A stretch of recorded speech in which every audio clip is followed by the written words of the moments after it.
what's going on? Welcome to the first episode of Dudebro. It's your host, DJ Eyvory, with my co-host. It's Mayonnaise Fresh, God Fresh, the G's. You already know. So, today we're just kind of popping it off. We're going to kind of go into some different tangents, as we like to say, in this side of the town. We're going to talk about some of the misconceptions that we've been fed and spoon-fed throughout our early years as Americans and just as, students of the game. We want to get you guys a little bit of truth. So the first topic we're going to kind of go into, just kind of as a crazy little side note, is Exodus period, where I want to talk about maybe some of the theories that people are having, where you have Israel, but is that really a conjecture of three different gods? You have Isis, you have El from a lot of people would say the Canaanite, I guess, area would probably be the god that a lot of people worship during that same era. Shout out to my Morse. Yeah, right. Exactly. And so and then you have Ra, of course, who's everybody's favorite. Good Egyptian gods. You got two Egyptian gods and a Canaanite god, basically. Is what we're seeing here. Yeah, and the Chemetics is really where it's all at. I mean, if you really want to kind of see, but how when your experience and what you've come across in your readings. I mean, I know you read a lot. What have you come across that kind of shed light, at least in your opinion? Would you say there's any truth to even at least the name Israel being kind of a conjecture of, because a lot of people would say, well, really it's Yisrael, or there's other arguments. So is it really just is that an Americanization of trying to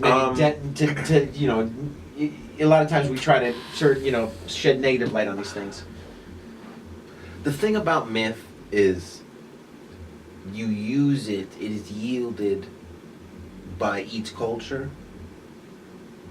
differently. Yeah. So in these kind of universal stories, where yes, at one point this was the story, but we're at a point now, so far down the line, where it has become a common mythos in a bunch of different storylines. Mm-hmm.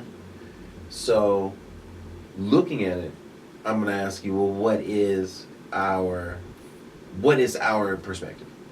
Because on the one hand, it means just Israel. That's what it means. Yeah, I mean, it's a people, it means right? This is the name, you know what I'm saying? Like, God gave it to him. He used to be Jacob. Now it's Israel. And then you break down what that means in Hebrew, because they were Hebrews, yeah. et cetera, et cetera, et cetera.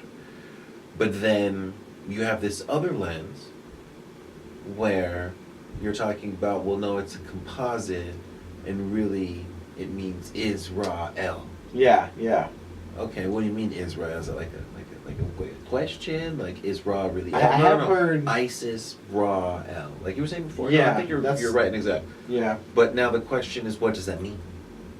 So Why, are you saying that the Exodus isn't real? Like, did the Exodus not happen? Well, I'm not saying is the Exodus right? Yeah, I know. Yeah. Well, no, I mean, if it's really Isis, Ra, El, then right. Then is there no Israel? Because now you're telling me that this is really who's Jacob then? Who is Jacob? Because you know who Isis is. You know who Ra is. You know who El is. Okay, so that's cool. That's hot right there. So Jacob. Yeah. And in I've yet to find a clear see, here's the Jacob connection. Yeah, like these are these people. I have my own theory on here's the Jacob Israel thing where people will tell you that Jacob is a certain faculties of the mind. I know me and you have gone into this discussion where he meets God at Peniel, which is they spell it one letter different, an E instead of an A in Peniel versus Peniel, and L even with God El. I mean, it's a crazy we're talking. Well, yeah. So with the whole L, and they're talking about Jacob, the ladder and the spine. Absolutely. So now we're talking about faculties of the body. Right. Especially if Israel is the church, and the church is the body of Christ, and then we're talking about pineals and spines and things of this nature. So, there's obviously other connections there. But again, this is where I mean lenses. Yeah. And with the mythos already, when you're talking about what you were just speaking on earlier. Yeah. You have to ask yourself, what do those mean in light of? So now, if that's really what's happening, they're just ramifications. And that's where I tend to, where we can go drill deep about some of this stuff. Yeah. Which I'm totally down with. Mm-hmm. I think I'm more intrigued at the moment as to the ramifications. Like, okay, so Israel. Why? That's kind of... So now what? Mm-hmm. So what does that mean then? Like, why do they want Israel? Yeah. Who's Abraham? What about all that? Okay, so if they're not These are the really questions that plague people, me. I mean, I'll admit, I think about this shit every so day. they're not really people, and it looks like they're faculties of the body, and then we definitely have some interesting astrological connections. Well, yeah, As far as astrotheology, I think is what it's called. It Mhm. really seems to be a huge part of every society. So they all seem to have these kind of astrotheology kind of situations where it's like, hey, you know, you've got this interpretation of I see the street this way, and then you have her on the other side of the street and you see it this way. And we're all talking about kind of similar Oh, shit. no, the stars are the stars. This is the Yeah. beautiful thing about that. It's not going over. Well, I will say they have told the same story in a lot of different cultures. It No, does you're seem going to have Western and Eastern. Yeah. Because on that hemisphere, you're going to have a different combination Of of what you see. constellations. Yeah. But it's all the same. Yeah, they're all trying to say something Now- based off. Where we're at, and 90% of what's going on is from a Western perspective, and it Mhm. has to do with where you're placed in reference to the equator. But either way, so you have the sun being the center of this story, Mm-hmm. and the sun has 12 disciples that follow it around. Oh, that is interesting. And these 12 disciples that follow the sun around each occupy a specific space and time near the sun. And they have Yeah. a little story.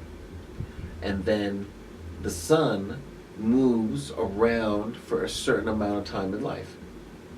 At an age of 33, the sun, which we're talking about now, the Son of God, Mm.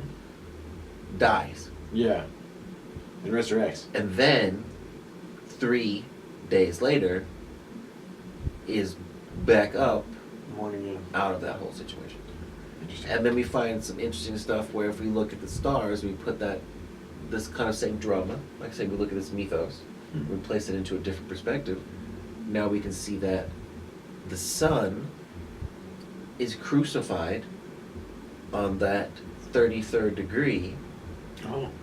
every time that season changes.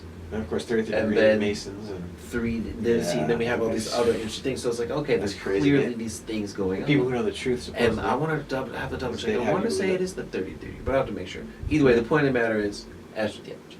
Yeah. And the sun definitely gets crucified. And then the sun dies. No, this is. I mean, I and don't. then the sun rises as, again. as a guy who I do try in to. the spring. People always will say that like that the sun gets crucified per se, and what does that mean exactly in the 3 days? Like where does this in the is it the 33rd year? How does that work exactly? Okay, so the second situation is Yeah. the crucifixion or the cross has to do with the angles. Okay. And because of the angles and the way that it crosses the elliptical at that point, the sun is crucified. Huh. And then as it passes through that cross, it dies and goes into the underworld. Or where it passes below that horizon line, you can't see it, it's gone. So this And then this happens. as the seasons change, Whoa, weird. That is the drama of the okay, season okay, changes. Okay, gotcha. then as the sun travels back, it comes, when it's I in spring, I see. is that Interesting. the sun rises again. That's why Easter is there. Yeah, And it has to do with the timing of the moon that's crazy. because of where the sun and the way the precession of the equinoxes and all that shit. Mhm. The sun has to rise again, quote unquote, from Exactly. below. Oh, From below. yeah, the underworld. He goes and conquers the See what I'm underworld. saying? Oh, That particular time. And then it That shit's rises deep, again boy. in the whole situation. But you get the point. yeah, You and, tend to get the point. and so I'm a guy who I dip and dabble. So it's like I have my kind of Judeo-Christian background where that's what I was born and raised in. But at the same time, I watch horror movies all the time. I watch alien stuff. You remember? I mean, we watched that fourth freaking kind movie. New which is- Alien, I don't know how I feel about it. Yeah, and that's probably something we'll say for another whole discussion. But I will say, there's one thing. Team Ripley. Being kind of from a Judeo-Christian family, I always find I get that a lot of stuff I just accept on blind faith, and I came to a point in my life where I was like, hey, maybe I'll start questioning at least some of this stuff, and then I'll look for further education, because even the Bible says that even the Galatians were more noble than the Bereans because they actually kind of sought out the knowledge and then actually verified it. To my understanding, is that's kind of how the text basically goes. But you kind of want to make sure that you kind of accept it with eagerness, information, and you kind of are excited to learn new things. But at the same time, you're like, hey, I take it with a grain of salt. I'm going to verify this, just so I'm not going against my spiritual energy that I kind of rock with. because a lot of people, it does kind of shatter them when they come to that point where like, hey, this isn't real, or this part of my Santa isn't real, whatever it might be. I don't want to mess it up for any kids, you know what I mean? But like, because Santa still brings me stuff, kids, so don't even trip, you know what I mean? Yeah, but we're not dealing with children. Yeah. That's one thing I definitely want to say. Yeah. When people want to have that conversation, keep it real, be 100. Yeah. If it's like, is the Santa Claus a real conversation? Tell them, like, no, he's not. Yeah. And then the ship's gone maybe way. I'm not a big fan of let me give you a hug and like pull your band-aid off. Like, just say that shit. Just keep it real. Yeah. Like, yo, it's fake. So, as a lot of us are figuring out, life really is crazy. A lot of things that we've been spoon-fed and told that are true from our youth, they're not 100% real. We've created this program to raise questions and awareness on a variety of different things, and today we want to know, is Ra-El? We appreciate you guys watching. This is DJ Eyvory. This your man Elias Fresh the God, Fresh the Genius, reminding you to like it, share it, like it again, and don't forget to comment. Alright, y'all, we out here. Peace!